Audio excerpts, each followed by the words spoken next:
ये है खबरों की खबर और आप देख रहे हैं खबरों की खबर टीवी। जफर साहब, औरंगाबाद तारीखी शहर में all India Muslim personal law की जानिब से वक्फ बिल का जो विरोध किया जा रहा है, इसकी ज़रा तफसीलात बताइए। कैसे इंतजाम है, पुलिस, वॉलंटियर, मेडिकल और किस तरह की इंतजाम की तैयारी शुरू की जा रही है? देखिए, शहर औरंगाबाद यकीनन तारीखी शहर है और ऐसे इवेंट्स के सिलसिले में औरंगाबाद जाना जाता है।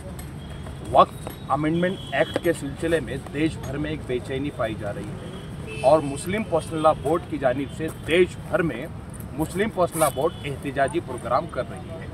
उसी की कड़ी के तौर पर 25 तारीख का जो प्रोग्राम है औरंगाबाद में, ये उसी कड़ी को आगे बढ़ाता है। और इंतज़ामात के सिलसिले में शहर औरंगाबाद चूँकि एहतिजाजी कार्यक्रम और प्रोग्राम करने का आदी है और आदतन इनको पता है कि अच्छे इंतज़ामात कैसे होते हैं, इसीलिए यहाँ पर बाज़ाब्ता इंतज़ामात जो है तो ख़वातीन के लिए अलग से किया गया, मर्द हजरात के लिए किया गया और जो है तो वॉलंटियर्स यहाँ पर हमने ख़वातीन के लिए भी रखे हैं और मर्द हजरात के लिए भी वॉलंटियर्स रखे हैं।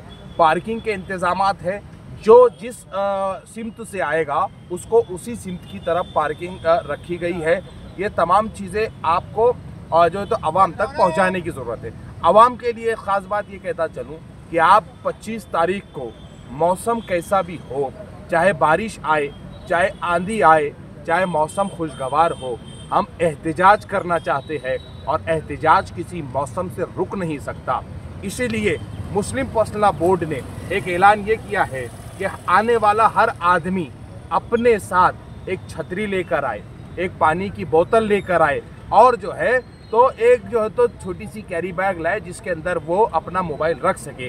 यानी कि अगर माहौल ख़राब होता है, मौसम ख़राब होता है तो इस ग्राउंड के अंदर भगदड़ मचनी नहीं चाहिए।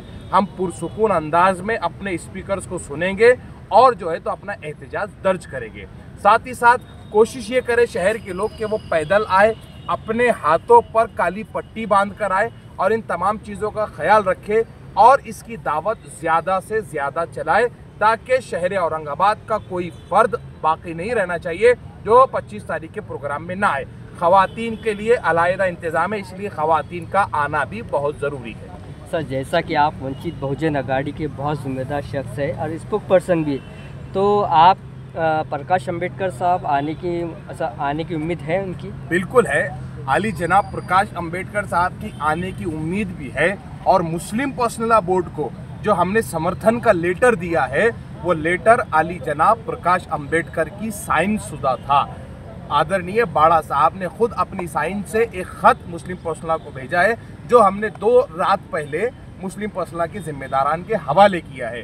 साथ ही साथ इंतज़ामात में भी हमारी पूरी टीम लगी हुई है और हम मुस्लिम पर्सनल लॉ के कंधे से कंधा लगाकर खड़े हुए हैं। हर मिली काम के अंदर हम अपनी जिम्मेदारी पूरी तरह से अदा कर रहे हैं। आली जनाब प्रकाश अम्बेडकर साहब इस सिलसिले में फ़िक्रमंद है और लगातार मेरे से राब्ते में है और इंतज़ामात की भी खबर ले रहे हैं। और कोई सियासी मेंबरान भी है मौजूद या रेगुलर मानता है? रेगुलर मानता है। देखिए, मुस्लिम पर्सनल लॉ बोर्ड ने दावतनामे सबको पहुंचाए हैं। कांग्रेस के जिम्मेदारान को पहुंचाए हैं, शिवसेना यूबीटी के जिम्मेदारान को पहुंचाए हैं, एनसीपी शरद चंद्र पवार की जिम्मेदारान को पहुंचाए हैं, मजलिस इत्तेहादुल मुस्लिमीन को पहुंचाए हैं। तो मुस्लिम पर्सनल लॉ बोर्ड ने अपने तरफ से दावतनामे सबको पहुंचाए हैं। अब ये उनकी अपनी जिम्मेदारी है कि उनको मुसलमानों से कितनी मोहब्बत है और उनको मुसलमानों के मुद्दों से कितनी मोहब्बत है और वो कितना चाहते हैं कि मुसलमानों के मसाइल हल हो। सर, अभी जैसे कि एनसीपी के जो 2 टुकड़े हुए अजीत पवार साहब जो है तो आने की तवक्कुह है उनकी, क्योंकि देखने में ये आ रहा है कि अभी जो मुसलमानों के फेवर में बहुत बात कर रहे हैं, तो आने उनकी है तवक्कुह? देखिए, बीजेपी का एक पुराना एजेंडा है कि हम मारते तुम सहलाओ, इसीलिए शिवसेना और बीजेपी मिलके मारने का काम कर रही है। दादा को रखा गया कि भाई तू सहलाता रहे महाराष्ट्र भर में मुसलमानों को जाकर। अब उनकी आने की तवक्कात कितनी है ये तो आपको उनकी पार्टी के लोग ही बता सकते हैं।